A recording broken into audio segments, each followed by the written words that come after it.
Sekalian kita tetap bangkit berdiri untuk menghormati firman Tuhan, membacakan bagian firman yang menjadi dasar khotbah hari ini diambil dari Kejadian 32. Kita membaca dari ayat 22 sampai ayat 31. Demikian firman Tuhan. Pada malam itu Yakub bangun, ia membawa kedua istrinya, kedua budaknya perempuan dan ke-11 anaknya dan menyeberangi sungai Yabok melalui tempat penyeberangan. Sesudah ia menyeberangkan mereka, ia menyeberangkan juga segala miliknya. Lalu tinggallah Yakub seorang diri dan seorang laki-laki bergulat dengan dia sampai fajar menyingsing. Ketika orang itu melihat bahwa ia tidak dapat mengalahkannya, ia memukul sendi pangkal paha Yakub sehingga sendi pangkal paha itu terpelecok ketika ia bergulat dengan orang itu. Lalu kata orang itu, biarkanlah aku pergi karena fajar telah menyingsing. Tetapi Yakub berkata, aku tidak akan membiarkan kau pergi jika engkau tidak memberkati aku. Bertanyalah orang itu kepadanya, siapakah namamu? Sautnya, Yakub. Lalu kata orang itu, namamu tidak akan disebutkan lagi Yakub tetapi Israel, sebab engkau telah bergumul dengan Allah dan manusia dan engkau menang. Bertanyalah Yakub, katakanlah juga namamu, tetapi sautnya, mengapa engkau menanyakan namaku? Lalu diberkatinyalah Yakub di situ. Yakub menamai tempat itu Peniel, sebab katanya, aku telah melihat Allah berhadapan muka, tetapi nyawaku tertolong. Lalu tampaklah kepadanya matahari terbit ketika ia melewati Peniel, dan Yakub pincang karena pangkal pahanya. Demikian firman Tuhan. Silakan duduk saudara sekalian.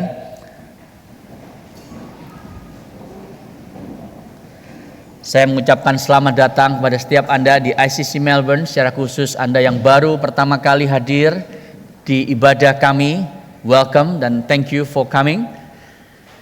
Anda yang adalah mahasiswa baru tiba di Melbourne, selamat datang.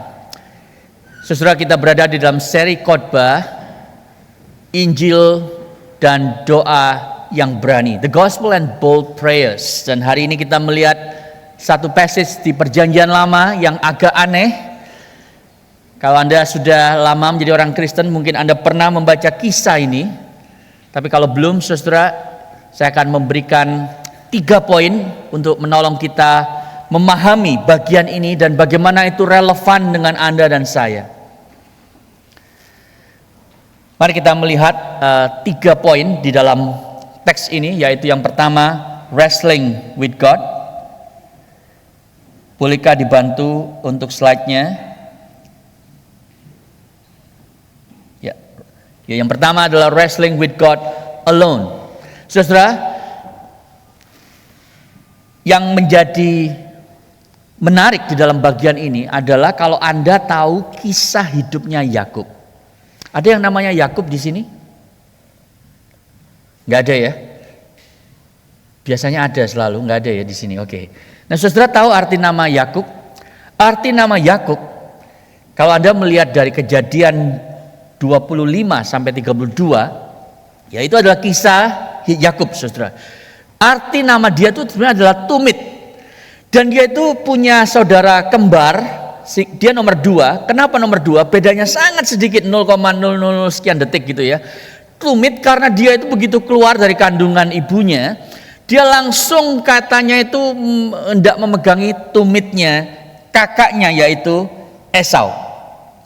Jadi dari sejak lahir, saudara, dia ini selalu ingin get ahead, ingin menang. Dia itu selalu menginginkan apa yang dimiliki kakaknya, termasuk hak anak sulung. Saudara, hak anak sulung itu sangat penting di dalam budaya Yahudi di zaman dahulu. Karena anak yang sulung itu selalu dapat 2/3 dari harta warisan, sementara adiknya cuma dapat sisanya, saudara. Itu sebab dia menukar hak anak sulungannya si Esau dengan semangkuk kacang merah. Dan Esau yang lagi lapar, dia tidak peduli dengan hak kesulungannya, dia tukar itu dengan Yakub. Lalu setelah itu, saudara, dengan bantuan mamanya Rebeka atau Ribka, saudara, dia itu menyamar menjadi Esau dan menipu bapaknya yang sudah semi buta untuk memberikan hak kesulungan itu kepada Yakub. Itulah yang membuat Esau itu begitu marah dan dia berjanji, aku akan bunuh adikku Yakub.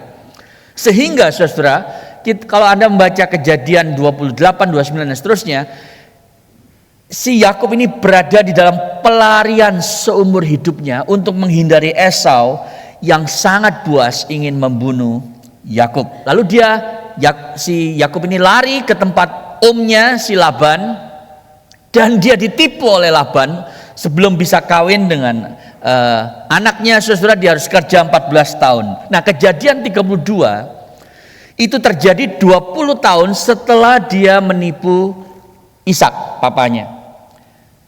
Tapi dia tahu dia harus kembali, saudara, kembali ke tanah yang Tuhan sudah janjikan itu, sebab dia ingin kembali ke rumahnya, ke tanahnya. Tetapi ada satu masalah, Esau tetap ingin membunuh dia. Itu sebab kalau Anda membaca Kejadian 32 dari awal, saudara, dia itu kirim hadiah-hadiah buat Esau, mendahului dia sebelum dia ketemu kokonya.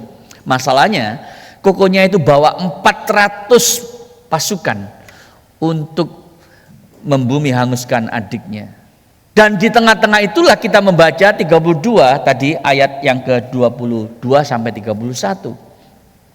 Dan saudara tahu, selama hidupnya Yakub nggak pernah berdoa sama Tuhan, saudara. Sampai di pasal 32 ayat yang ke-9 kita nggak baca memang, tapi itu pertama kali dia berdoa. Saudara, sama kan seperti banyak orang Kristen. Doanya cuma doa makan, sebelum makan, doa sebelum tidur, doa bangun tidur mungkin, tapi tidak pernah sungguh-sungguh bergumul di hadapan Tuhan. Ini yang dialami Yakub. Sampai di ayat yang ke-9, saudara, dia berdoa kayak begini. Ya Allah, nenek moyangku Abraham dan Allah ayahku Ishak, Engkau telah berfirman kepadaku, pulanglah ke negerimu. Sekali-kali aku tidak layak untuk menerima segala kasih dan kesetiaan yang kau tunjukkan kepada hambamu. Itu doanya. Lalu dia bilang gini, lepaskanlah kiranya aku dari tangan kakakku, dari tangan Esau, sebab aku takut kepadanya. Jangan-jangan ia datang membunuh aku, juga ibu dan anak-anakku. Itu ayat 9 di pasal 32. Saudara, apa yang saya hendak katakan di sini?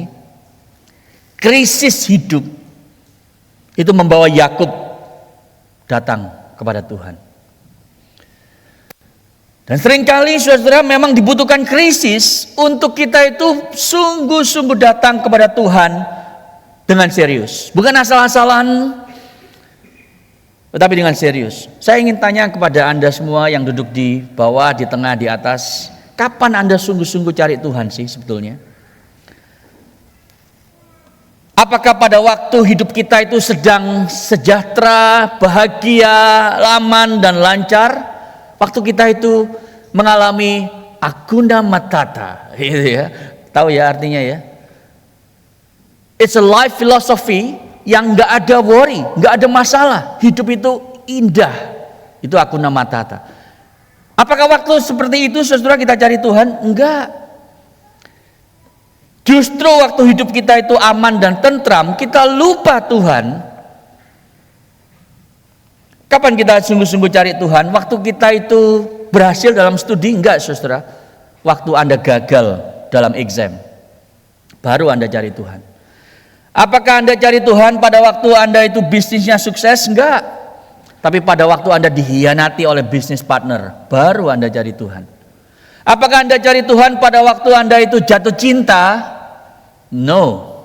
Anda cari Tuhan waktu diputus oleh pacarmu. Tuhan, kenapa? Gitu. Nangis-nangis 7 hari. Apakah kita mencari Tuhan pada waktu dapat promosi kerja? Enggak, saudara. Pada waktu Anda kehilangan kerja, baru Anda cari Tuhan. Apakah Anda cari Tuhan waktu anakmu itu sedang aman, nyaman, bahagia, dan sukses? Enggak. Anda mencari Tuhan waktu anak Anda itu terlibat narkoba. Saudara, itu yang dialami Yakub. Nyawanya di ujung tanduk akan dibunuh Esau, dan dia sungguh-sungguh berdoa kepada Tuhan. Dia bilang, Tuhan, aku tidak layak, aku orang berdosa, bantu aku, karena besok aku mungkin mati di tangan kakakku sendiri. Sebab, saudara, saya pernah nulis begini, berdoa hanya saat kepepet, bertobat hanya saat kegencet, Tuhan, aku layak dipencet. Amin. Yang bilang amin boleh pulang sekarang ya. Waktu krisis itu menimpa kita, saudara, kita itu terdesak dan dengan mendadak kita datang kepada Tuhan. Mengapa ya Tuhan? Why? Itu yang terjadi pada Yakub, saudara. Tapi bukan hanya krisis, dia menghadapi itu seorang diri. Anda lihat ayat yang ke-24, and Jacob was left alone. Dia bergumul sama Tuhan, wrestling dengan Tuhan. Kapan? Sendirian, saudara. Bukan lagi rame-rame. Saudara, waktu kita itu ikut Tuhan, kita itu bisa naik kelas dalam iman ikut Tuhan, waktu Anda sendirian. Masalahnya ini loh, khususnya dalam masyarakat kolektif, seperti kita ini orang Indonesia. Kita suka ikut Tuhan, itu rame-rame. Misal saudara, yang pertama, iman yang diwarisi, maksudnya begini. Kita mungkin jadi Kristen ikut Tuhan karena papa mama, ayahku dan ibuku adalah seorang yang rohani. Maka dari kecil disuruh ke gereja, ngantuk-ngantuk baru bangun, ayo diangkut ke mobil, naik mobil ke gereja. Sambil nguap dan tidur di mobil, pokoknya harus ke gereja. Diajarin berdoa dan seterusnya. Nah lalu Anda ke Melbourne, studi. Sampai di sini saudara, Anda di tempat yang asing, tidak ada lagi orang tua, tidak ada lagi ritual dan tradisi keluarga, saudara, dan Anda mulai bertanya, apakah imanku di kota yang baru ini masih relevan? Karena support system itu sudah tidak ada lagi. Sekarang aku bisa melakukan apa yang aku mau. Apakah iman itu sungguh-sungguh milikku atau itu hanya warisan dari orang tua? Dan sekarang mereka tidak ada lagi di sini.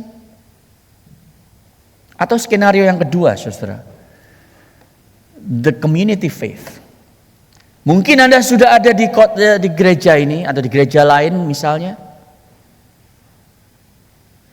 Dan Anda sudah aktif di dalam komunitas iman seperti di ICC Melbourne. Anda ikut 3G Gospel Growth Group, Anda bertumbuh, Anda berdoa dan seterusnya. Lalu selesai studi Anda pulang ke Indonesia. Nah di Indonesia Anda ada komunitas yang baru, yang asing, gereja begitu besar dan tidak ada komunitas seperti kelompok kecil, saudara. Dan Anda mulai kembali lagi bingung, apakah imanku ini hanya aku hidupi karena ada komunitas yang mendukung aku. Begitu komunitas itu nggak ada, kita seperti layang-layang yang putus. Dan Tuhan tidak lagi relevan. Atau skenario yang ketiga, saudara, the convenient faith. Kenapa? Karena dulu single. Hidup itu simple kalau masih single. Karena cuman aku dan kerjaanku atau studiku, jadi bisa fokus kepada Tuhan, ikut pelayanan di gereja dan seterusnya. Lalu kemudian menikah, lalu punya anak, dan hidup jadi susah, kompleks, penuh dengan berbagai macam tantangan. Karena sekarang saya tidak hanya mikir diri saya, tapi mikir suami atau istri, mikir anak, mikir kerjaan, banyak banget. Dan akhirnya nggak sempat sungguh-sungguh ikut Tuhan. Mulai mundur dari pelayanan secara teratur. Lalu Anda bertanya, apakah imanku ini hanyalah kebiasaan karena dulu waktu single hidup simple, sekarang sudah kompleks, tidak lagi punya relasi dengan Tuhan. Oh banyak saudara, teman-teman saya yang tadinya single begitu aktif di gereja, begitu menikah dan punya anak, mulai tidak lagi serius. Jadi saudara, dalam semua skenario itu, pertanyaannya simple saudara. Apakah imanmu itu adalah sebuah hasil dari sebuah encounter, perjumpaan dengan Tuhan karena Anda bergumul dengan Dia, atau itu hanya hasil dari tradisi keluarga, aktivitas komunitas gereja, atau karena hidup yang simple tadinya sebagai seorang single? Saudara, seperti Yakub yang bergumul sendirian di kegelapan itu, Allah sekarang mengundang Anda untuk bergumul dengan Dia sendiri. Itu sebab seorang yang bernama Dietrich Bonhoeffer, dia pernah bilang begini, hati-hatilah hidup di dalam komunitas Kristen kalau Anda tidak pernah hidup dengan Tuhan sendirian. Di rumah nggak pernah berdoa sendirian di hadapan Tuhan, tidak pernah bergumul dengan Dia. Karena Anda cuma ikut Tuhan itu di dalam kelompok besar. Hati-hatilah kalau Anda hidup dalam komunitas Kristen, tapi tidak pernah sendirian dengan Tuhan. Meskipun dia juga bilang, hati-hatilah kalau Anda terus sendirian, tapi nggak pernah hidup dalam komunitas. Tidak ada yang menjaga hidupmu. Tidak ada accountability. Itu sebabnya saudara, kalau Anda ada di gereja ini, kalau Anda tidak ikut kelompok kecil, gospel growth group, maka saudara, Anda akan kesulitan untuk sungguh-sungguh bertumbuh. Karena kalau Anda tidak ikut di dalam kelompok kecil, saudara, Anda sungguh-sungguh hanya datang di ibadah, tapi firman yang Anda dengar tidak akan bisa menolong Anda di level pergumulan hidup yang Anda sedang hadapi dari pribadi ke pribadi. Jadi saudara, poin yang pertama ini, Yakub bergumul dengan Allah sendirian, dan Anda perlu itu. Yang kedua, saudara, dia bergumul di dalam pain, ya, di dalam kesakitan. Anda lihat bagaimana Tuhan itu mengkonfrontasi Yakub, dan disinilah tiba-tiba passage ini menjadi sangat menarik, karena ada wrestling match, saudara, wrestling match antara Yakub dan Allah. Di dalam bahasa aslinya itu ada permainan kata yang tidak muncul dalam bahasa Inggris ataupun dalam bahasa Indonesia. A man wrestle itu dalam bahasa aslinya itu Yabok with Yabok, itu Yakub di sungai Yabok. Jadi saudara, itu mirip-mirip semua karena penulis kitab ini yaitu Musa ingin mengatakan bahwa nama seseorang itu sangat berarti bagi karakternya dan masa depannya. Dan di tepi sungai Yabok itulah si Yakub itu akan mengalami pergumulan wrestling atau Yabok dengan Allah. Saudara, nama dia tadi yang saya sebut sebagai menggapai tumit kakaknya, itu arti lainnya adalah to deceive. Yakub adalah seorang penipu. Makanya kalau Anda tadi saya tanya, ada yang namanya Yakub di sini? Nggak ada, karena mungkin papa mama Anda tahu, saya nggak mau namai anak saya Yakub karena artinya penipu. Dia suka nipu kan? Dia nipu papanya sendiri untuk mendapatkan berkat. Lalu dia kena tipu oleh pamannya, saudara. Waktu dia ingin mendapatkan cinta itu dari si istrinya Rahel, tapi dia dapat Lea end up-nya. Jadi hidupnya si Yakub ini, saudara, penuh dengan menipu dan ditipu. Hidupnya penuh dengan pergumulan untuk identitas, untuk cinta, untuk berkat. Dia bergumul dengan banyak orang kecuali satu pribadi, yaitu Allah sendiri. Dan disinilah akhirnya dia ketemu dan bergumul dengan Allah. Kita tahu bahwa laki-laki yang bergumul dengan dia adalah Allah, karena di ayat 30 kita diberitahu bahwa Yakub telah bertemu Allah itu muka dengan muka dan dia tidak binasa. Saudara, kenapa kita jarang ketemu Tuhan di gereja hari Minggu? Anda datang ke gereja seperti ini, Anda pulang ditanya sama teman, gimana? Tuhan ada enggak? Karena temanmu belum percaya kan? Anda bilang, enggak sih, enggak ketemu Tuhan.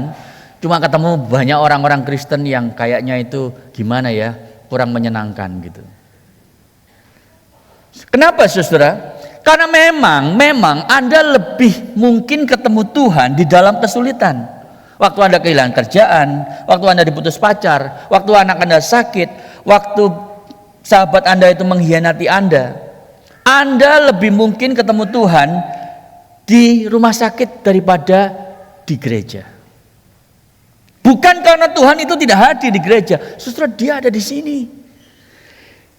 Bukan hanya hari Minggu, setiap hari, saudara. Masalahnya adalah waktu di gereja Tuhan bicara, Anda nggak dengar. Scrolling handphone, mikirin nanti masak apa, belum shopping sepatu gitu ya. Pikirannya macam-macam, jalan berkeliaran, saudara, secara liar. Jadi waktu Tuhan bicara, Anda tidak dengar. Tapi waktu ada tragedi dalam hidup, ada kegagalan dalam hidup, di sanalah saudara, Anda kemudian mendengar dan berteriak kepada Tuhan. Itu yang dialami Yakub. Pertanyaannya gini, kenapa sih harus bergumul, harus wrestle? Kenapa nggak cukup hanya mimpi aja? Kasih mimpi. Seperti yang pernah terjadi di Kejadian 28, ya, Yakub itu bermimpi ada tangga, malaikatnya naik turun. Kenapa nggak mimpi aja kali ini? Kenapa nggak dikasih ceramah oleh Tuhan? Sudah tahu kenapa? Karena seumur hidup Yakub ini terus bergumul dengan banyak orang, dengan ayahnya, dengan kakaknya, dengan omnya, dengan istrinya dan saudara.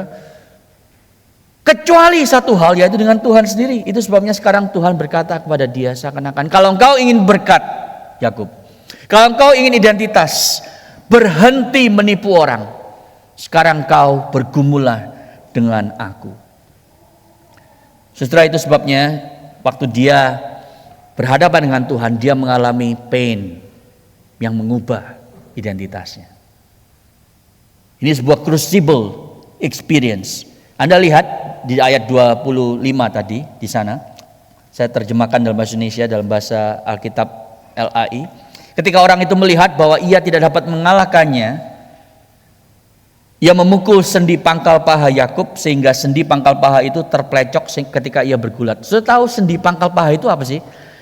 Coba ada yang tahu? Di manakah pangkal paha kita?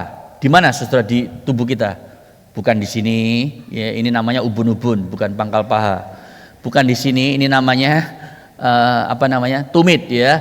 Pangkal paha itu di sini. Jadi kalau Anda taruh tangan Anda di daerah sini, ya, your hip, itu ada semacam bola itu.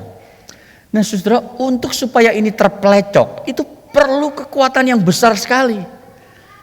Anda mungkin perlu dipukul dengan batu yang besar, baru bisa sampai miring, saudara, bergeser. Dan itu sakitnya 11 dari 10. Tapi Anda lihat di dalam bagian ini, orang ini hanya menyentuh. Di sana kita tahu kekuatan orang ini begitu besar. Hanya disentuh, ting gitu, langsung kesakitan luar biasa, saudara. Dan itu yang dialami oleh Yakub.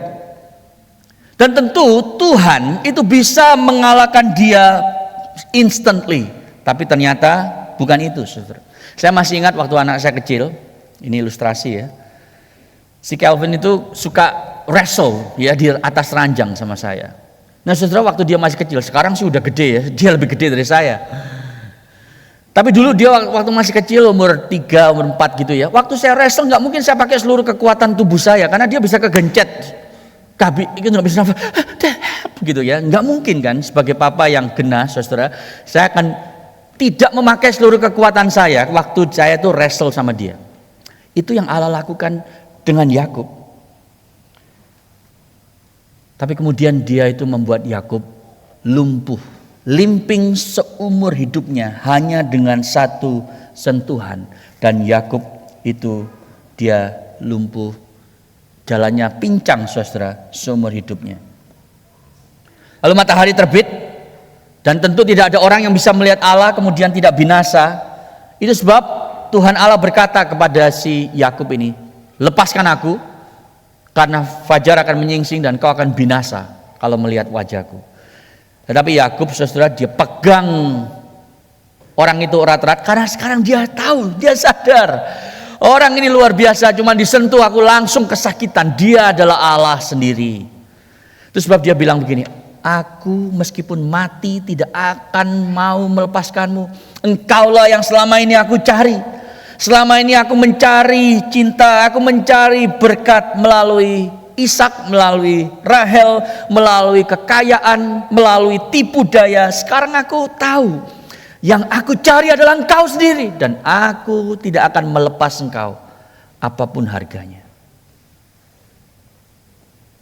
Saudara, itu yang dialami Yakub. Lalu apa yang terjadi? Di sana terjadi perubahan identitas. Oh, ini luar biasa, saudara, ya. Orang itu berkata kepada Yakub, siapa namamu? Oh, dia menjawab, namaku Yakub.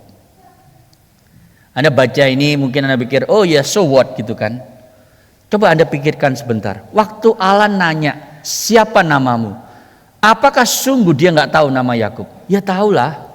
Saudara, dalam seluruh Alkitab kita, kalau Tuhan itu nanya sesuatu, bukan karena dia kurang informasi, bukan karena dia itu kalah dengan ChatGPT gitu, ya, bukan. Saudara ingat waktu Adam berdosa, Allah nanya, di manakah engkau Adam? Loh, apakah Tuhan itu perlu GPS? No. Waktu dia tanya Elia, apa kerjamu sekarang hai Elia? Dia bukannya nggak tahu jawaban, saudara. Tapi justru pertanyaan itu penting buat yang ditanya. Sehingga waktu dia bertanya, siapa namamu? Itu adalah pertanyaan yang dibutuhkan oleh Yakub. Dan sudah lihat jawabannya. Yakub tidak bilang gini, Tuhan jangan gitulah. Kan kamu sudah tahu siapa saya.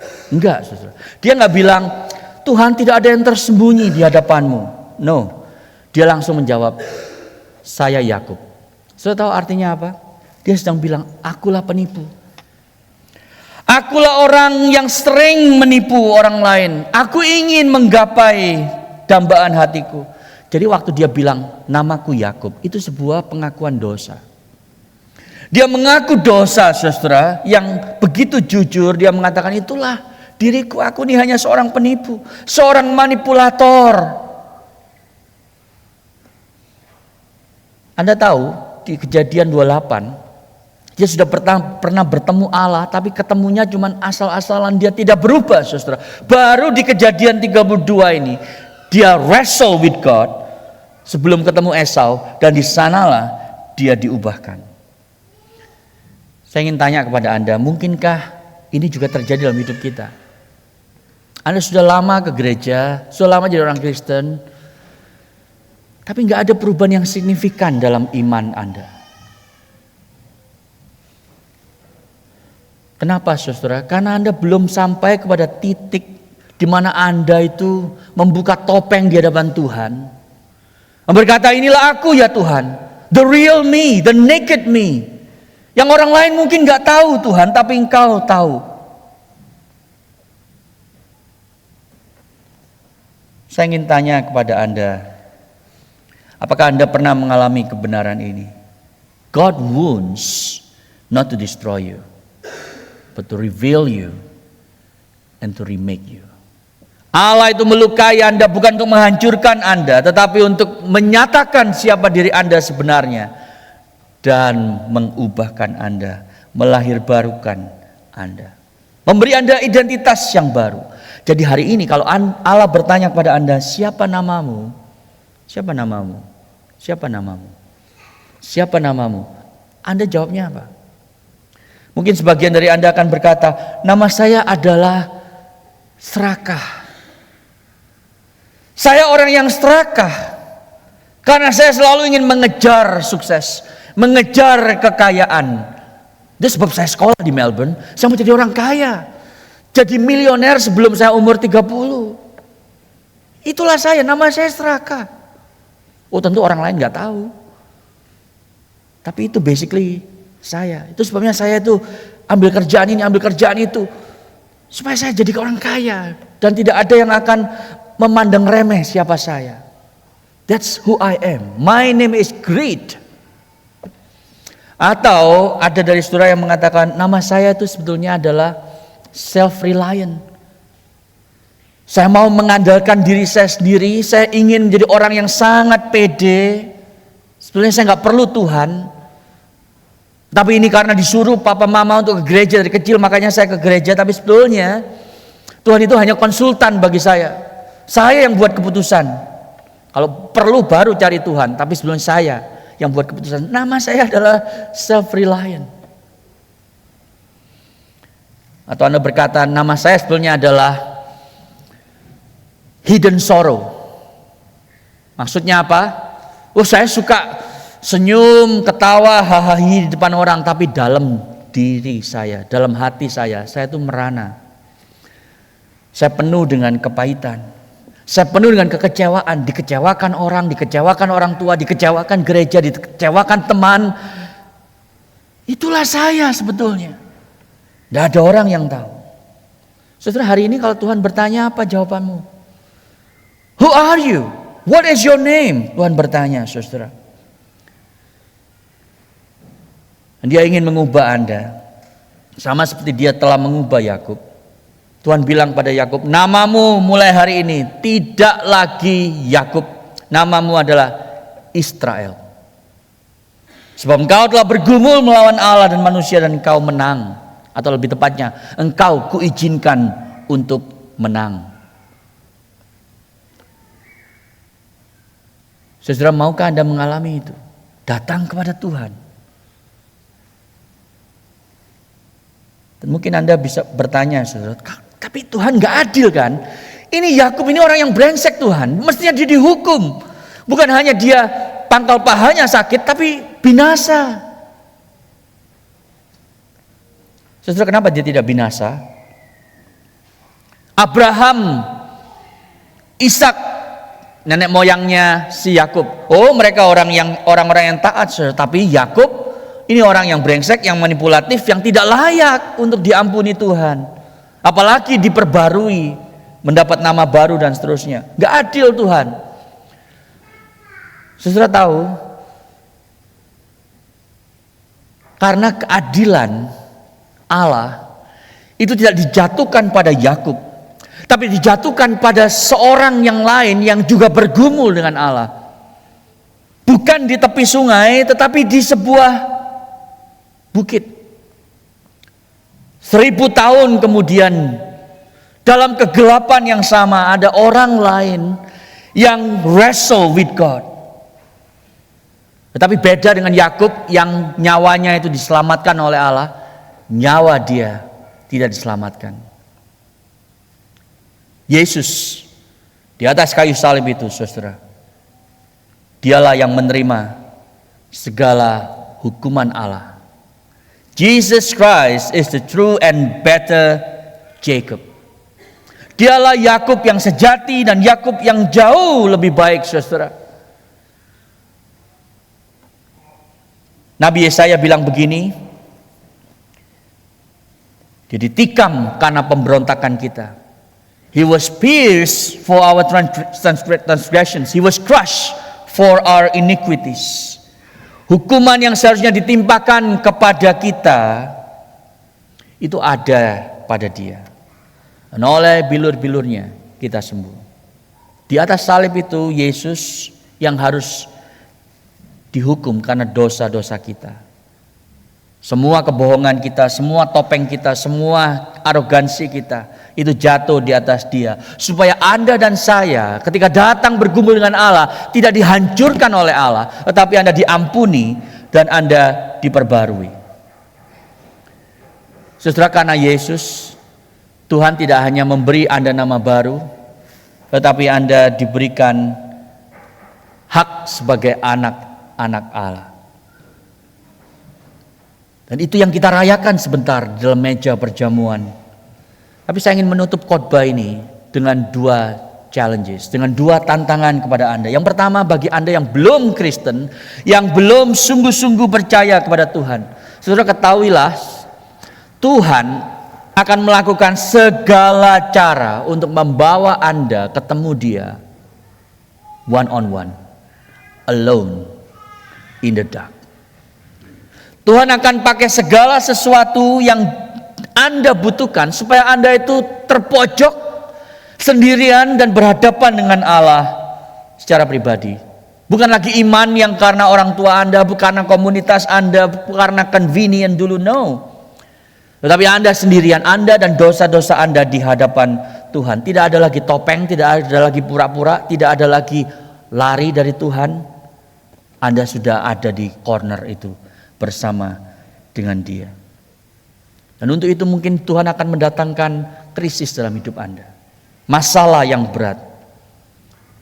Karena saudara, this is the fact, Anda tidak akan pernah tahu bahwa hanya Kristus yang Anda butuhkan sampai hanya Kristus yang Anda miliki. Saya ulangi lagi, you will never know that Christ is all you need until Christ is all you have. Maksudnya adalah Tuhan akan mencabut, mengambil dari hidup Anda dengan paksa hal-hal yang Anda pegangi erat-erat, supaya ketika semua itu hilang dan yang Anda miliki yang tersisa hanyalah Kristus, baru waktu itu Anda sadar ternyata Kristus itu cukup ya. Karena semua kebutuhanku, kasih, perhatian, penerimaan itu aku terima dari Kristus, and that is more than enough. Tuhan akan membawa Anda dalam situasi seperti itu. Dan waktu itu terjadi, jangan lari, saudara. Bergumullah bersama dengan Tuhan. Mungkin Anda akan kesleo, mungkin Anda akan limping seperti Jacob, tapi engkau akan diubahkan. Challenge yang kedua bagi teman-teman Kristen yang sudah percaya, waktu Tuhan membawa Anda ke dalam pergumulan seperti itu, jangan lepaskan Tuhan. Jangan lepaskan, saudara. Seperti Yakub itu, Anda harus terus bergumul dengan dia, dengan keraguan Anda, dengan kekecewaan Anda. Saudara, mungkin ada di antara Anda yang punya kepahitan. Anda sulit untuk mengampuni orang lain. Anda sulit untuk mengampuni masa lalu Anda sendiri. Gara-gara orang tuaku, gara-gara bosku, gara-gara temanku, aku jadi seperti ini sekarang. Saudara, Anda butuh bergumul dengan Tuhan. Jangan lepaskan dia. Tuhan melukai Anda untuk menyembuhkan. Tuhan menghancurkan Anda untuk memberkati Anda. Karena dia membawa Anda ke ujung ruangan itu untuk bergumul dengan dia.